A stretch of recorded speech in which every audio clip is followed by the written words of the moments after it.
আমি এক কাজ করি জানো, আমি রাস্তার সামনে গিয়ে একবার দেখি।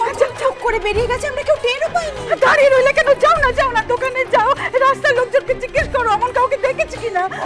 মেয়েটা আমাকে বাঁচতে দেবে না, বুঝলে? মেয়েটা বাঁচতে দেবে না আমাকে।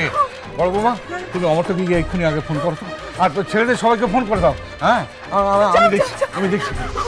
জাগো ও বড় বৌমা, আমার গাড়ি চাপা পড়বে।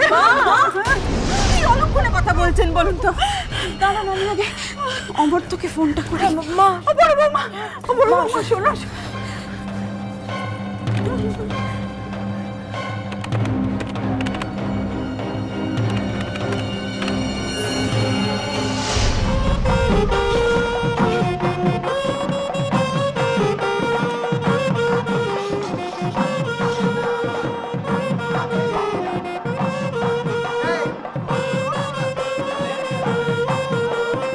अच्छा, এখানে নতুন বউকে आंटी दिए सिंदूर पराনোর नियम नहीं?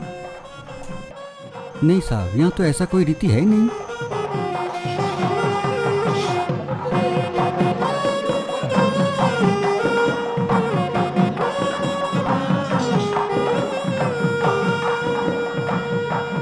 আমাদের বাংলা বিয়ে এমন ভাবেই হয়। আমাদের বিয়েতে সিঁদুরদান একটা দারুণ ব্যাপার, আর ওটা একটা বিয়ের সিগনেচারও।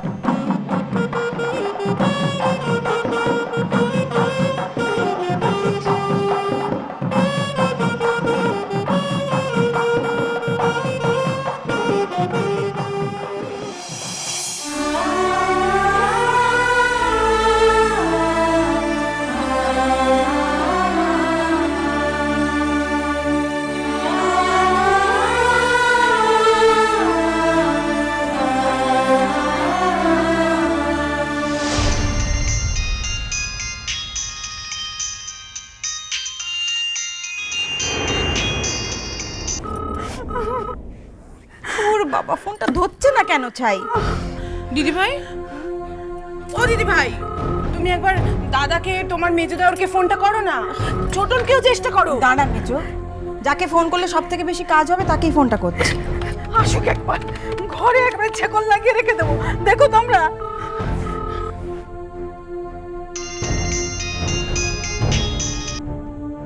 হ্যালো অমর তো বড্ড বিপদে পড়েছি ভাই, তোমাকে এক্ষুনি।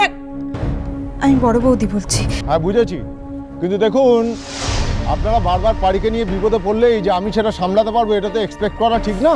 আর তাছাড়া এখন পাড়ির অভ্যেসটাও পাল্টানো দরকার। কদিন পরেই ও অন্য ঘরে যাচ্ছে, তাই না? তারা কি ভাববে বলুন? তার চেয়ে বরং যার সঙ্গে সম্বন্ধ হচ্ছে তাকেই বলুন না এখন ওকে একটু সময় দিতে, তার সঙ্গে চেনা জানা হোক, আলাপ পরিচয় হোক। অমর তো পাড়িকে সকাল থেকে খুঁজে পাওয়া যাচ্ছে না। কখন আমাদের সকলের চোখ ফাঁকি দিয়ে বেরিয়ে গেছে, আমরা কেউ টেরও পাইনি। কাল থেকে তোমার জন্য খুব বায়না করছিল, জানে, খুব কান্নাকাটি করছিল। তাই আমরা ভাবছি হয়তো একা একাই তোমাকে খুঁজতে বেরিয়ে গেছে। দেখো ভাই, যেটা ঘটেছে তোমায় বললাম, এবার তোমার বিবেচনা তুমি কি করবে। রাখছি। দাঁড়ান বৌদি, দাঁড়ান। কখন গেছে? কখন চলে গেছে? বললাম তো জানি না, দেখলে কি আর চলে যেতে দিতাম? আচ্ছা, আপনারা এতগুলো লোক মিলে বাড়িতে কি করেন বলুন তো? এরকম একটা মেয়েকে আপনারা একটু দেখে রাখতে পারেন না? তার না একটা কেয়ারটেকার আছে, সে কি করছিল? সে কদিন ছুটি নিয়েছে। আর এবার যদি মেয়েটা কোনো দুর্ঘটনা ঘটে কি হবে? কি হবে একবার ভেবে দেখেছেন? আচ্ছা ছাড়ুন, আমি যত তাড়াতাড়ি সম্ভব রাখুন।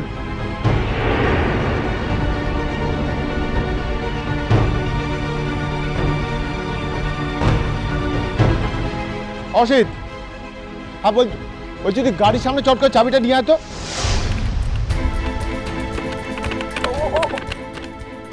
ও দিদি ভাই, কাকে ফোন করছো? দাঁড়া, ও দাদাদের জানে।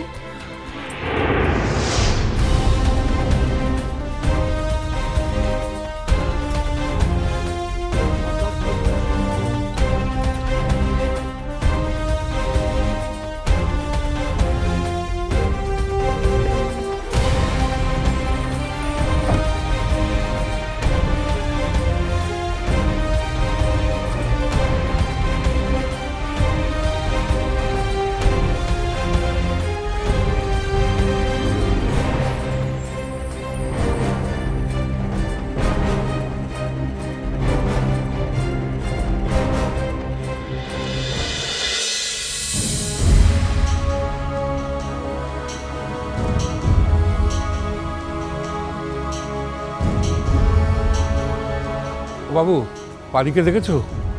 না কাকু, দেখিনি। ও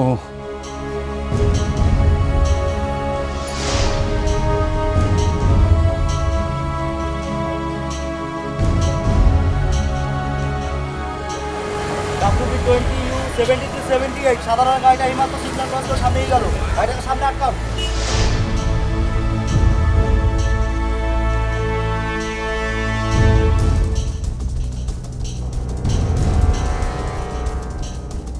আনন্দ। হ্যাঁ কাকু। এই শোনো, পারিকে দেখেছো? এই দেখো না, বাড়িতে কাউকে কিছু না বলে বেরিয়ে গেছে। ভালো করে তো হাঁটতে চলতেও পারে না, ওর জন্য এত চিন্তা হচ্ছে না। কাকু বাড়িকে না দেখিনি তো আমরা। দেখোনি না? আচ্ছা ঠিক আছে কাকু। হ্যাঁ বলছি এক কাজ করলে হয়তো আমি পাড়ার ছেলেদের ডেকে নিয়ে একসাথে খুঁজতে যাই। চলুন, আপনি এই বয়সে কোথায় খুঁজুন বলুন তো একা। ওটা উপকার হয় বাবা। ঠিক আছে, তুমি ওদের ডেকে নিয়ে এসো, আমি বলুন ততক্ষণ একটু এগিয়ে দেখি, কেমন? তুমি এসো। ঠিক আছে, আপনি যান। হ্যাঁ হ্যাঁ এসো। আমি দেখছি।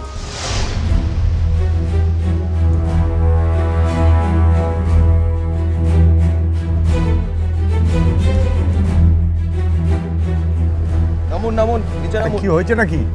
আরে মশাই, আপনি সিগন্যাল ব্রেক করে এসেছেন, নামুন তো আরে মশাই। কোথায় কি সিগন্যাল? আমার তাড়া ছিল তো। তেরিকা মশাই, কখন থেকে বলছি। ও স্যার, আরে সিগন্যাল ভেঙে গেছে। আরে দাঁড়ান দাঁড়ান, আমি যাচ্ছি দাঁড়ান।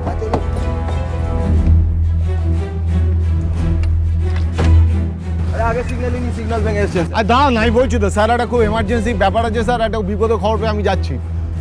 ছাড়ুন মশাই, বিপদের কথা কি বলছেন? সিগন্যাল ভায়োলেট করেছেন, কেস নিতে হবে। আচ্ছা, আপনার একটুখানি মানে মানুষের প্রয়োজন এগুলো বুঝবেন না? লাইসেন্সটা দেখি। হ্যাঁ?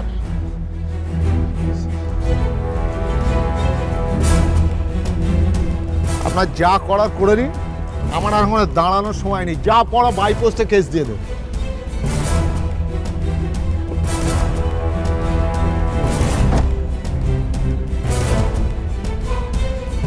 বাইকটাকে ধরো তো।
সিন্দুর অক্ষুণ্ণ রক্ষমা রক্ষমা যা